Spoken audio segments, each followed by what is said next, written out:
Revival, saudaraku, artinya kebangkitan, ya, atau dihidupkan kembali. Saudaraku, apa yang Tuhan hidupkan kembali? Yaitu apa? Kehausan kita akan Tuhan dan kehausan kita untuk jiwa-jiwa.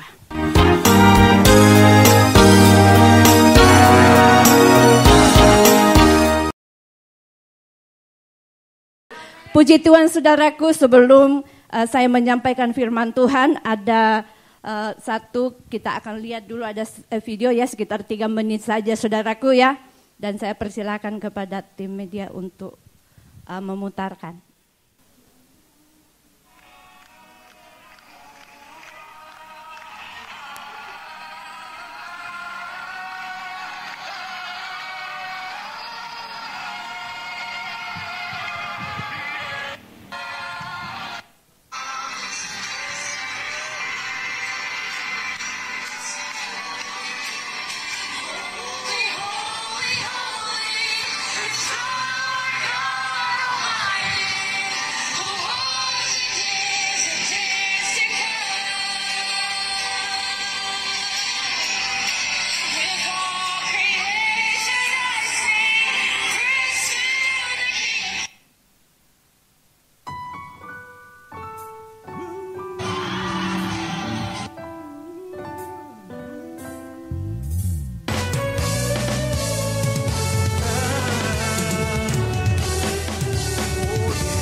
Puji Tuhan, beri kemuliaan buat Tuhan Yesus, saudara. Kalau saya boleh tahu, ada berapa saudara yang sudah menonton tentang kebangunan yang terjadi di Asbury, saudara ya? Baru sedikit sekali yang menyaksikannya. Nah, saudara, puji nama Tuhan, saudaraku, kita mengucap syukur kepada Tuhan. Dan di Menara Doa Pelayan Jemaat di bulan Maret ini, saudaraku, di mana Pak Niko mengajak setiap kita untuk mengucap syukur kepada Tuhan. Kenapa?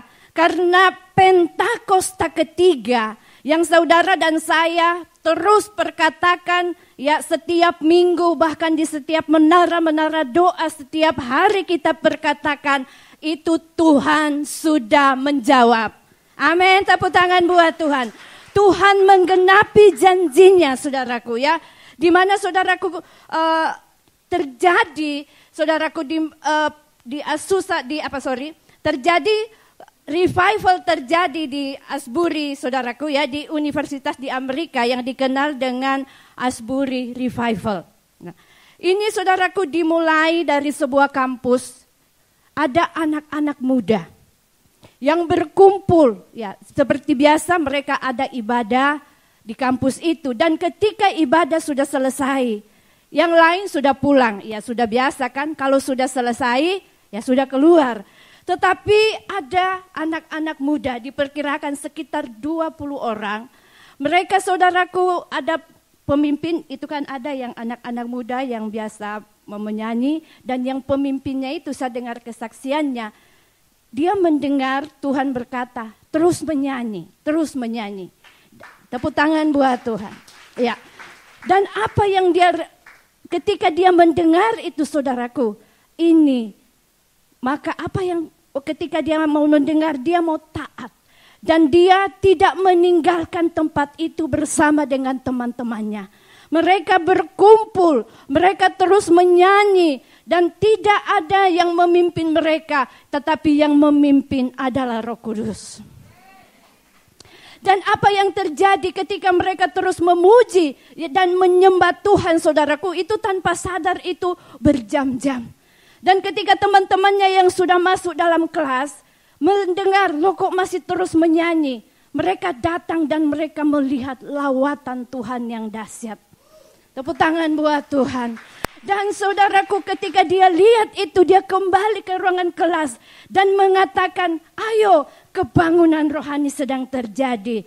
Revival sedang terjadi. Sehingga mulailah mahasiswa itu kembali lagi dalam ruangan ibadah itu, saudaraku. Mereka satu persatu datang memenuhi ruangan itu. Dan semakin kuat hadirat Tuhan. Dan akhirnya itu menyebar. Bahkan diperkirakan, saudaraku, itu ada sekitar 50.000 orang lebih. Setiap hari, saudaraku, orang datang. Bayangkan, saudaraku, kebaktian ini berlangsung selama 2 minggu. Tepuk tangan buat Tuhan. Setiap hari. Ya, saudaraku, inilah benar-benar apa yang dikatakan Pak Niko ya, melalui Pentakosta yang ketiga. Bahwa Pentakosta ketiga itu akan lebih dahsyat dari apa yang terjadi di Azusa Street, saudara. Amin. Itu karena waktu itu terjadi, saudaraku, seperti tadi kita lihat di video, begitu menyambar ke semua kampus-kampus yang ada di Amerika. Bahkan itu tidak hanya di Amerika, itu semua ke bangsa-bangsa mengikuti secara live pujian penyembahan yang ada di tempat itu. Tepuk tangan buat Tuhan Yesus. Dan ini, saudaraku, apa? Kenapa dikatakan ini hanya karena karya Roh Kudus? Bayangkan, saudaraku, kebangunan yang sebesar ini tidak ada yang merencanakan. Tidak ada yang mempersiapkan, tidak ada panitia. Tapi tiba-tiba itu terjadi karena ada anak-anak muda yang cinta akan Tuhan. Ada anak-anak muda yang haus akan lawatan Tuhan. Maka revival itu terjadi. Amin. Saya percaya. Saudaraku, mari kita mau tangkap apa yang Tuhan kerjakan di Amerika, saudaraku ya, di Asbury, di universitas ini, saudaraku. Karena kita memperkatakan bahwa Pentakosta ketiga dicurahkan di Indonesia, ya. Dan apa, saudaraku? Bergerak dari timur ke barat dan akan kembali ke Yerusalem. Saudaraku, Amerika mewakili barat. Pak Niko bilang, kenapa Tuhan pilih barat? Ya, Tuhan tuh berdaulat, dia mau pilih siapa, dia mau buat di mana kebangunan rohani. Itu kedaulatan Tuhan. Tapi saudaraku, Pak Niko mendapatkan bahwa kenapa pilih? Karena Amerika adalah pusat segala bangsa. Apa yang terjadi di Amerika itu akan langsung menyebar kemana-mana. Satu, karena bahasanya, bahasa Inggris kan semua orang bisa, semua negara, karena itu bahasa internasional. Nah, saudaraku, oleh karena itu, saudaraku, saya berkobar-kobar dan saya merindukan, saudaraku. Saya percaya, masa kita yang sudah berdoa bertahun-tahun tentang revival. Amin. Kita yang terus memperkatakan Pentakosta ketiga ini, kita tidak ngalami. Amin. Biar ini membangkitkan kegairahan kita. Kita mau rindu ini juga terjadi. Terjadi di kul-kul kita. Rindukan, saudaraku, mulai hari ini. Mari rindukan pada waktu saudara berkumpul memuji menyembah Tuhan di lapangan. Ada lawatan Tuhan terjadi di sana. Orang-orang yang ada di sekitarku, saudara, akan ketemu Tuhan. Mereka dilawat Tuhan. Mulai hari ini, jadikan ini satu spirit yang akan membangkitkan semangat untuk kita berkul. Amin. Saya bersyukur saya renungkan Tuhan. Pesan ini datang kepada kami ketika Hong Kong sudah memberikan kita keleluasaan. Amin, amin. Sehingga tidak ada lagi alasan untuk kita di kultum malas-malas. Malas memuji menyembah Tuhan. Mari saudaraku kita belajar dari apa yang Tuhan kerjakan melalui Asbury Revival ini. Bahwa kebangunan rohani terjadi. Tuhan tidak butuh orang yang hebat. Tuhan tidak butuh orang yang pintar. Anda tidak usah merasa canggung kalau dikul. Engkau mungkin menyanyi suaramu falas. Sepanjang engkau haus akan hadirat Tuhan. Sepanjang engkau rindu, lawatan Tuhan terjadi di kul. Lawatan Tuhan terjadi di sekitar di mana engkau berkul. Maka saya percaya Tuhan menyatakan kehadirannya. Haleluya saudaraku. Nah, oleh karena itu apa yang kita mau belajar ya melalui pesan Pak Niko supaya saudaraku ini terjadi ya tentang revival saudaraku ya, kita semua tahu saudaraku ya apa itu revival. Nah, dikatakan di sini revival saudaraku artinya kebangkitan ya atau dihidupkan kembali ya. Saudaraku, apa yang Tuhan hidupkan kembali? Yaitu apa? Kehausan kita akan Tuhan dan kehausan kita untuk jiwa-jiwa. Itulah makna dari sebuah kebangunan rohani. Kebangunan rohani bukan sebuah event untuk kita wah dan wah. Tetapi Tuhan mencurahkan rohnya supaya setiap anak-anak Tuhan kembali kepada Tuhan. Dan ketika kita kembali kepada Tuhan, maka saya percaya beban yang Tuhan taruh, apa yang menjadi bebannya Tuhan akan menjadi beban setiap kita. Amin. Tuhan Yesus datang ke dalam dunia untuk apa? Dia rela mati di kayu salib supaya setiap jiwa-jiwa diselamatkan. Amin. Dan kita bersyukur kalau saudara dan saya di sini sudah dipilih ya Tuhan, dan kita orang-orang yang sudah dimuridkan ya. Kita sedang dimuridkan dan di samping itu juga kita semua siap untuk memuridkan. Amin. Artinya kita terus siap untuk menuai jiwa-jiwa ya. Jadi revival atau kebangunan rohani adalah tindakan atau karya kedaulatan Allah melalui Roh Kudus yang memulihkan atau menghidupkan kembali setiap pribadi-pribadi untuk dan bagi Injil. Amin. Artinya Tuhan membangkitkan pribadi untuk Injil. Artinya untuk kita apa? Untuk kita saudaraku mau mengasihi Tuhan. Untuk kita mau hidup sungguh-sungguh dengan Tuhan. Amin. Dan kita mau hidup bagi Injil. Artinya kita tidak hidup. Hidupku bukan aku lagi. Tetapi hidup setiap kita adalah untuk kita memuliakan Tuhan. Dan untuk kita mau memenangkan jiwa-jiwa. Amin. Nah, oleh karena itu saudaraku di sini. Kebangunan rohani Tuhan izinkan terjadi karena Tuhan punya rencana untuk setiap kita mengalami kebangunan dimulai dari diri kita. Dan apa yang terjadi dengan orang-orang yang mengalami kebangunan rohani? Satu, hidupnya berubah. Amin. Hidupnya tidak akan pernah sama lagi. Ya, fokus hidupnya sudah bukan lagi untuk aku, tetapi kita mau hidup untuk menyenangkan Tuhan. Amin. Kita mau hidup untuk supaya banyak jiwa-jiwa dimenangkan. Nah, jadi karena saya percaya orang yang berbalik kepada Tuhan, mereka pasti mengasihi Tuhan. Amin. Orang yang sungguh-sungguh menyadari ya, bagaimana kehidupan mereka mendapat kasih karunia dari Tuhan. Bagaimana kita merasakan kebaikan Tuhan, saudaraku ya. Banyak mungkin orang yang kelihatannya mengasihi Tuhan, tetapi karena apa? Mungkin merasakan pertolongan Tuhan, merasakan mujizat Tuhan, merasakan berkat-berkat yang melimpah. Tuhan sembuhkan dari penyakit mereka, saudaraku. Tetapi saudaraku, kalau orang mengasihi Tuhan dengan motivasi yang begini saudaraku, maka semua itu bisa pudar. Amin. Bisa berubah kasihnya kepada Tuhan. Tetapi saya percaya saudaraku, ketika kita menyadari bahwa kita mau berbalik kepada Tuhan, kita mau mengasihi Tuhan karena Tuhan Yesus terlebih dahulu mengasihi kita. Dia sudah berikan nyawanya, dia mati buat kita. Sehingga biarlah kita juga mau mengasihi dia lebih dari segala-galanya. Amin, saudara, tepuk tangan buat Tuhan. Nah, mari kita mau belajar, saudaraku, apa rahasia terjadi sebuah kebangunan rohani. Kita buka firman Tuhan dalam Yohanes 17 ayat 22 sampai 23. Ya, kita baca bersama-sama. 3, 2, 1. Dan aku telah memberikan kepada mereka kemuliaan yang engkau berikan kepadaku, supaya mereka menjadi satu sama seperti kita adalah satu.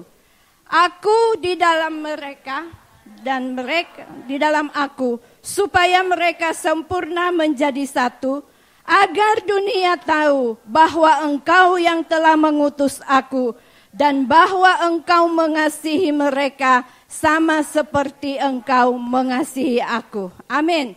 Nah, unity adalah faktor yang sangat penting untuk terjadi sebuah revival. Amin. Saudaraku, di sini unity artinya apa? Bisa berarti kesatuan. Dan juga bisa berarti harmoni, saudara ya. Jadi unity bukan berarti keseragaman. Seringkali kan misalnya kita mau beli kaos, terus teman kita nggak kepingin, dia bilang kamu sih nggak mau unity, nggak mau pakai baju kaos yang sama kan. Kita cap dia orangnya nggak mau unity kan, biasa gitu. Nah, saudaraku, di sini dikatakan bahwa unity itu berbicara tentang harmoni. Ya. Harmoni seperti kalau kita mendengarkan alat musik, di sini kita ada keyboard, ada drum. Saudaraku, kalau pemainnya ini, pemain musik, pemain piano dan pemain drum, saudaraku, saling ngotot-ngotokan, mau lebih ngotot-ngototan, mau lebih menonjol satu dengan yang lain. Kedengarannya harmoni apa enggak? Enggak ya, marah bikin sakit telinga.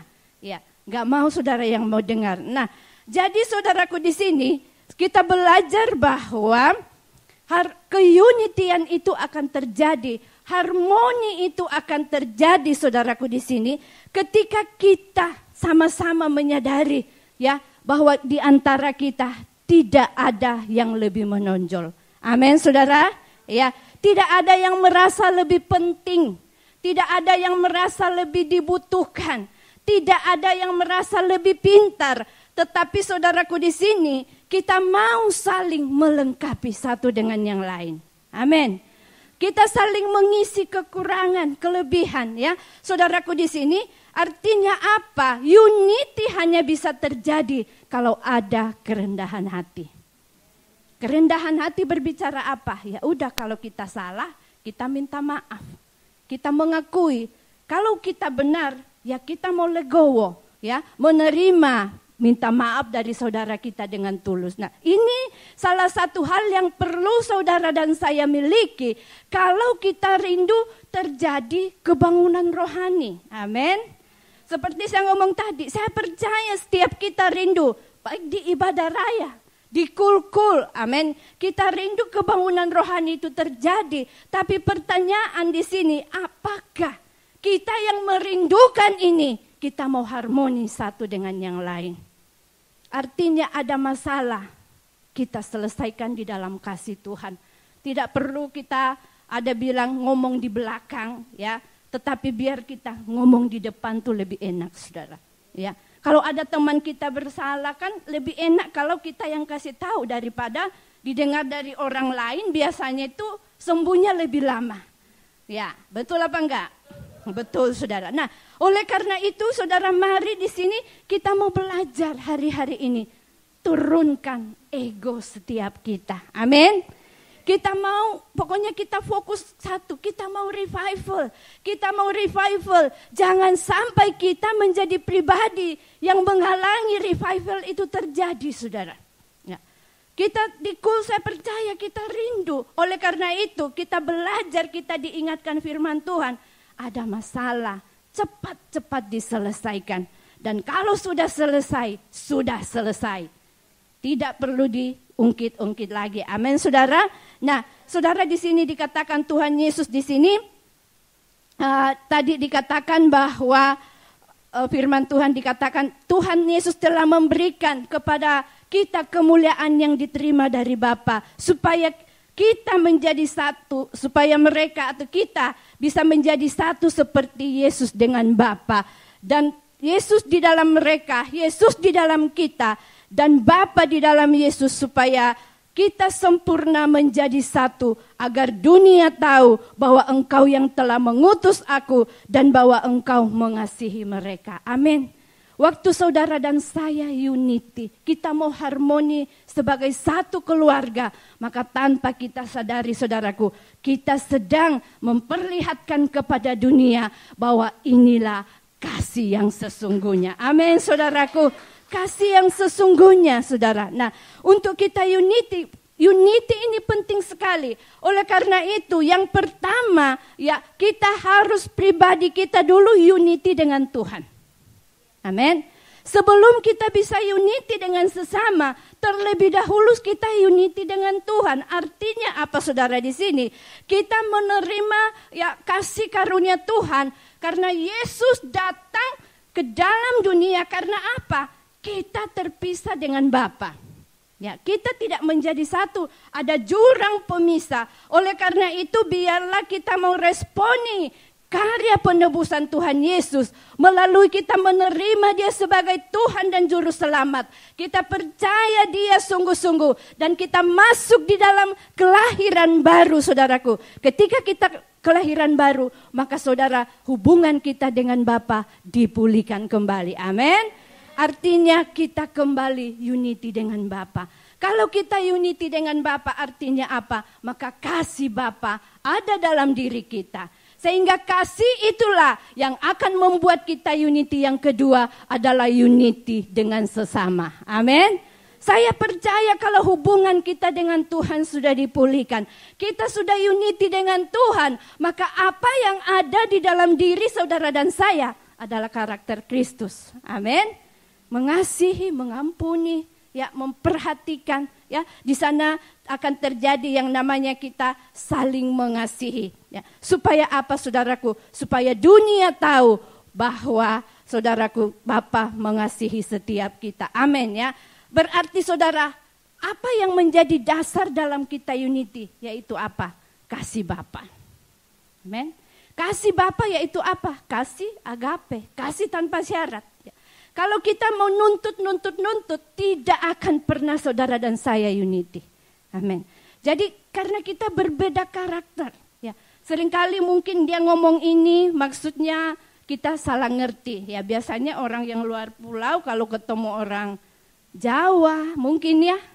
Ya kita kan yang pulau ya keras-keras saudaraku. Nah dulu tuh saya ingat pernah ada kesaksian di Mongko. Ada teman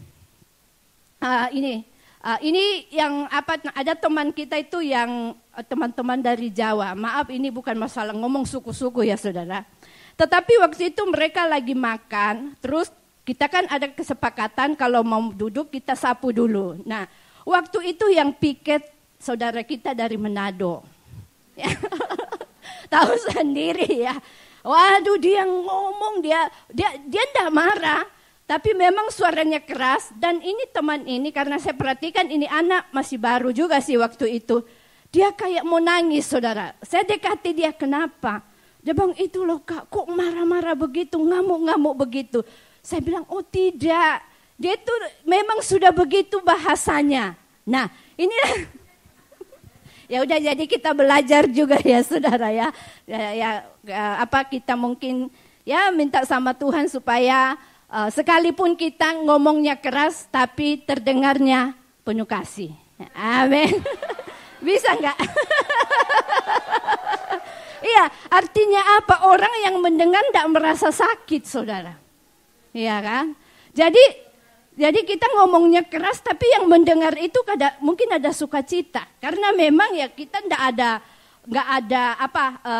ada hal-hal yang enggak baik di dalam hati kita. Nah, oke, kita lanjutnya.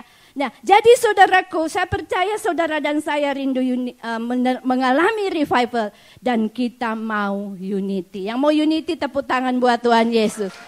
Amin.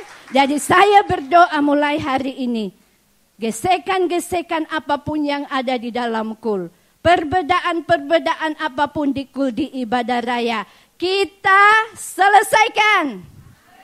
Amin. Ya, puji nama Tuhan. Nah, saudaraku, di sini kita lanjut. Ya, saya lompat-lompat nih karena waktu. Nah, saudara, mari kita lihat yang kedua. Yang kedua, kita punya rasa haus dan lapar akan Tuhan. Ya, haus akan api itu turun. Saudaraku, kita baca dulu di dalam Mazmur. Mazmur 42 ayat 1 sampai 3. Saya baca biar cepat. Untuk pemimpin biduan, nyanyian pengajaran Bani Korah. Seperti rusa yang merindukan sungai yang berair, demikianlah jiwaku merindukan Engkau ya Allah. Jiwaku haus kepada Allah yang empunya hidup. Bilakah aku boleh datang melihat Allah? Air mataku menjadi makananku siang dan malam, karena sepanjang hari orang berkata kepadaku, di mana Allahmu? Nah, saudaraku, di sini Raja Daud, saudaraku, menggambarkan bagaimana kerinduan hatinya akan Tuhan. Ya, saudara, dikatakan seperti rusa yang merindukan sungai yang berair. Nah, saudara, biarlah juga di dalam hati setiap kita merindukan hadirat Tuhan. Kita merindukan lawatan Tuhan, ya, karena Tuhan akan melimpahkan hadiratnya hanya kepada pribadi-pribadi yang haus. Amin. Kepada orang-orang yang merindukan. Ya. Saudara, kita melihat ketika di Gunung Karmel, ya, di situ Elia bertaruh dengan nabi-nabi Baal. Ketika saudaraku, para nabi-nabi Baal ini sudah sepanjang hari mereka berdoa, merindukan Allah mereka turun pada waktu itu menjawab doa mereka. Saudaraku, tetapi sampai petang tidak terjadi, maka apa yang mereka lakukan? Dikatakan mereka sampai, saudaraku, di sini menore-nore mereka punya badan, saudara, melukai. Nah, saudaraku, apa yang saya belajar dari sini bahwa orang kalau sudah merindukan Tuhan itu, mereka itu sudah tidak peduli lagi dengan daging mereka. Amin. Kita tidak mau memuaskan daging kita. Saudaraku, kenapa kita tidak haus akan Tuhan lagi? Karena kita sudah dipuaskan dengan hal-hal dunia. Oleh karena itu, biarlah yang menjadi kepuasan setiap saudara dan saya bukan datang dari dunia, tetapi datang dari Tuhan. Amin. Tuhanlah yang hanya Tuhan yang bisa memuaskan kita. Sehingga saudara, kita lebih puas duduk di kul daripada jalan-jalan di luar. Kita lebih puas duduk di menara doa daripada kita ngobrol ke sana kemari. Amin, saudara. Dan saya percaya kalau ini kita miliki dalam setiap kehidupan kita, maka saudaraku, revival itu akan terjadi. Kebangunan rohani itu pasti terjadi. Amin, saudaraku. Nah, kita melihat selanjutnya, saudaraku. Dikatakan di sini supaya kita terus merindukan akan kebangunan rohani itu. Yang ketiga, fokus kita hanya untuk pribadi Tuhan. Amin. Dia menjadi pusat segala-galanya, saudaraku, ya. Di dalam 1 Raja-Raja 18 ayat 32 dikatakan, ia mendirikan batu-batu itu menjadi mezbah demi nama Tuhan. Saya sampai di sini dulu. Nah, saudaraku, waktu Elia, saudaraku, sebelum dia meminta api revival itu turun, dia membangun mezbah. Dia memperbaiki mezbah dengan memilih 12 suku Israel. Itulah unity. Amin. Dan yang kedua, dia bangun keunitian itu bukan untuk membanggakan nama dia, tetapi demi nama Tuhan. Amin. Saudara dan saya, kita mau membangun pelayanan kita bukan lagi untuk nama kita. Amin.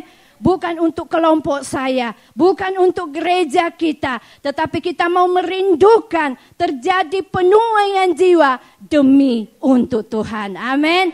Hanya Tuhan yang dipermuliakan. Dan saudaraku, di sini saya percaya ketika motivasi kita benar, apapun yang kita persembahkan hanya untuk rindu nama Tuhan ditinggikan, saudaraku, maka api Tuhan pasti turun. Revival pasti terjadi. Kita buka dalam 1 Raja-Raja 18 ayat 38 sampai 39. Lalu turun, kita baca bersama-sama, saudara. 3, 2, 1. Lalu turunlah api Tuhan menyambar habis korban bakaran kayu api, batu dan tanah itu. Bahkan air yang dalam parit itu habis dijilatnya. Ketika seluruh rakyat melihat kejadian itu, sujudlah mereka serta berkata, Tuhan, dialah Allah. Tuhan, dialah Allah. Amin, saudaraku. Kita melihat di sini ketika bangsa Israel, hati mereka sudah menjauh dari Tuhan. Mereka tidak menyembah Tuhan lagi. Mereka menyembah Baal. Dan ketika Elia meminta api itu turun, ketika kebangunan rohani terjadi, maka saudaraku melihat kemuliaan Tuhan, maka mereka berbalik kepada Tuhan. Inilah yang dimaksud penuaian jiwa sebelum Tuhan Yesus datang kali yang kedua. Oleh karena itu saudaraku, saya percaya, saudaraku, mari apapun kita lakukan untuk Tuhan. Hanya Tuhan yang ditinggikan. Ketika motivasi kita sudah benar, kita memuji menyembah Tuhan hanya untuk Tuhan. Ya seperti yang terjadi di revival, di Asbury Revival, saudaraku. Di sana dikatakan no celebrity. Tidak ada orang yang merasa di sana punya jabatan. Semua orang-orang yang tampil melayani adalah orang-orang yang tidak punya nama besar. Mereka saudaraku dipakai Tuhan dengan dahsyat. Oleh karena itu saya percaya kalau saudara dan saya terus haus rindu akan Tuhan. Kita mau unity ya, dan kita mau saudaraku haus dan lapar akan kebangunan rohani. Dan saudara, kita mau fokus kita hanya untuk Tuhan. Ketika kita mempersembahkan korban seperti Elia mempersembahkan korban yang sangat mahal. Yaitu apa saudaraku? Air yang begitu mahal pada waktu itu. Tetapi saudaraku motivasinya saudaraku hanya supaya terjadi penuaian jiwa. Amin. Jadi saudara biarlah ini menguatkan saudara dan saya hari-hari ini. Ayo kita terus semangat. Amin. Terus kita rindukan. Karena yang akan membawa pertobatan itu bukan dengan cara kita saudara. Tuhan sudah kasih kita kunci untuk penuaian jiwa, yaitu apa? Restorasi Pondok Daud. Amin.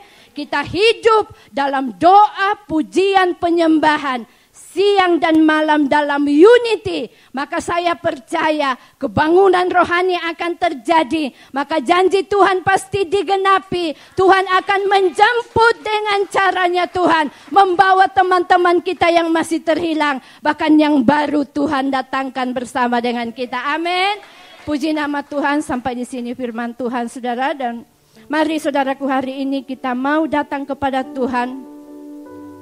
Untuk kita merenungkan kasih Tuhan, kebaikan Tuhan dalam setiap kehidupan kita.